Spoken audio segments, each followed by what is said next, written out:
Le Mammouth Magazine est le titre que le Centre d'études sur le stress humain a choisi pour son journal scientifique.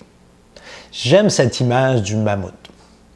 Nous imaginons tous nos lointains ancêtres qui avaient à affronter ce mammifère préhistorique de 3 mètres de hauteur à l'allure terrifiante avec ses immenses défenses.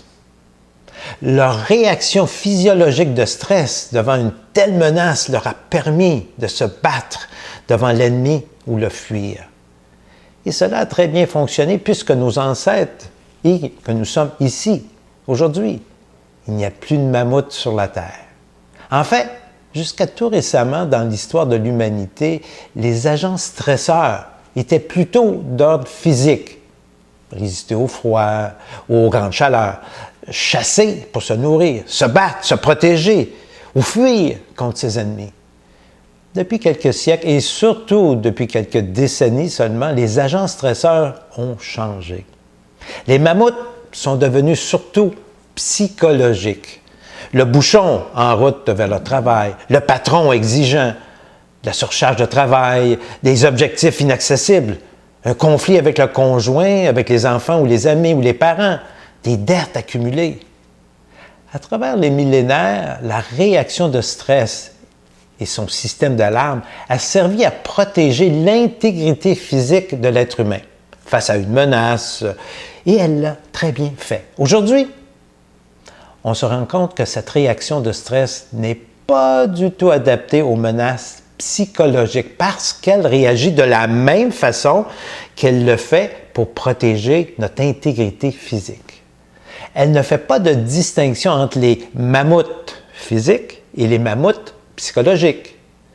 Lorsque le cerveau perçoit une menace à notre intégrité physique ou à notre intégrité psychologique, elle réagit de la même manière en sécrétant les mêmes hormones de stress et en provoquant les mêmes réactions physiologiques qui mobilisent un surplus d'énergie.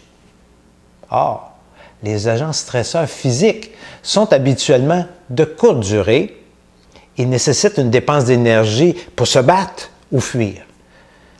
Lorsque nous sommes attaqués par un mammouth, notre ancêtre n'avait pas beaucoup de temps pour décider de se battre ou tout simplement de fuir rapidement. Moi, c'est ce que j'aurais fait.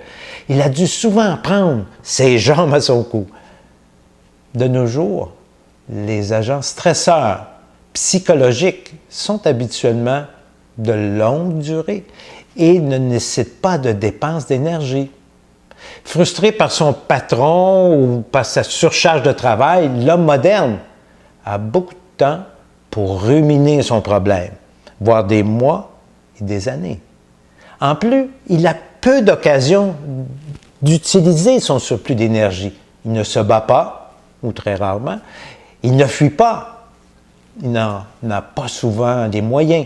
C'est difficile au milieu d'un bouchon de circulation. Son surplus d'énergie s'accumule à l'intérieur de lui, ce qui me fait dire que les mammouths psychologiques sont beaucoup plus nocifs à l'homme que les vrais mammouths l'ont été. Est-ce que les mammouths psychologiques réussiront là où les vrais mammouths ont échoué? C'est bien possible.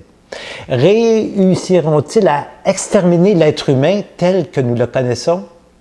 C'est bien parti pour ça.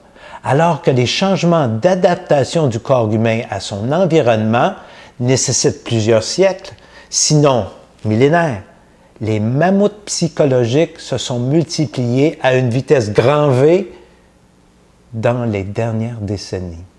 Je crois sincèrement qu'il est temps d'agir, car notre bouton d'alarme peut devenir un bouton panique. Première question à vous poser. Où sont mes mammouths? Bonne prise de conscience. À demain.